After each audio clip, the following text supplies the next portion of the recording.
Imagine you're at the peak of your physical abilities, a decorated soldier, when suddenly your life changes in an instant. This is the story of Sergeant Amelia Vance, a woman whose spirit proved even stronger than her military training. Amelia wasn't just any soldier. She was a rising star, known for her sharp intellect and unwavering courage on the battlefield. But one fateful day, an IED explosion in a remote desert outpost changed everything. The blast cost her a leg, and her promising career seemed to be over. Back in the States, Amelia faced a new kind of battle: recovery. The physical pain was immense, but the psychological wounds were deeper. She traded her rifle for a pair of crutches and a prosthetic leg. Determined to continue serving, she transitioned to a strategic role at the Pentagon. Her expertise was invaluable, but her daily reality was a constant struggle.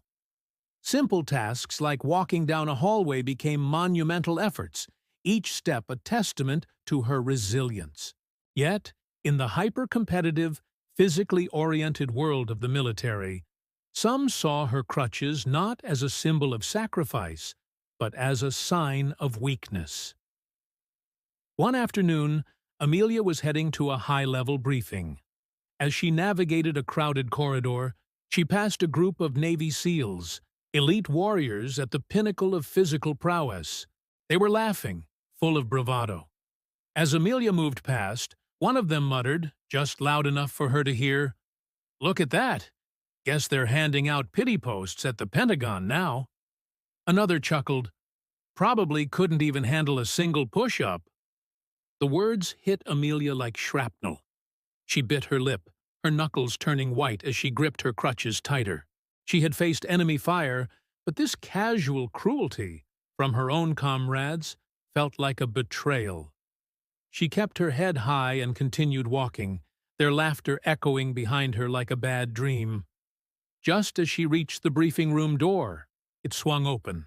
Standing there was Lieutenant General Wallace, a three-star general, a legendary figure known for his strategic genius and no-nonsense attitude. He was a man who commanded respect in every room he entered. He saw the group of SEALs, still smirking, and then his gaze fell on Amelia. He saw the hurt and anger in her eyes, a look he knew all too well. Without a word, he stepped towards the SEALs. The air grew still. Their laughter died in their throats as they snapped to attention, their faces paling under the general's intense stare. General Wallace looked them up and down, his silence more intimidating than any shout.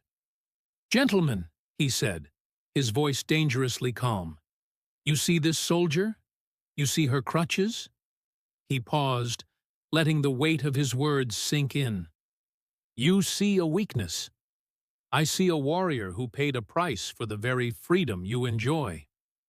The SEALs stood frozen, their arrogance evaporating. But the general wasn't finished. In a move that stunned everyone in the hallway, he deliberately hitched up his own uniform trousers, revealing a sleek, state-of-the-art prosthetic leg from the knee down. A collective gasp rippled through the onlookers. The general tapped his own prosthetic. "I got this souvenir 30 years ago," he stated, his voice ringing with authority. "It didn't stop me, and it damn sure won't stop Sergeant Vance." He turned his piercing gaze back to the SEALs. Her sacrifice, and the sacrifice of countless others like her, is the foundation this military is built on.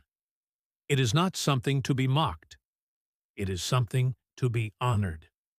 He then looked at Amelia with a newfound respect and a shared understanding. "Sergeant," he said, his tone softening, "lead the way." The SEALs looked utterly ashamed, their lesson learned not through a reprimand, but through a powerful display of leadership and shared sacrifice.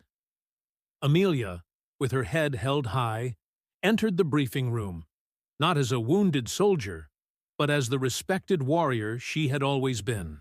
This story is a powerful reminder that true strength isn't just about physical ability.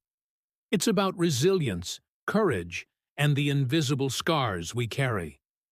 It teaches us that a uniform represents a commitment, and a wound in service to that commitment is a badge of honor, not a mark of shame. Thank you for watching. If this story moved you, please like, share, and subscribe for more content that honors our heroes.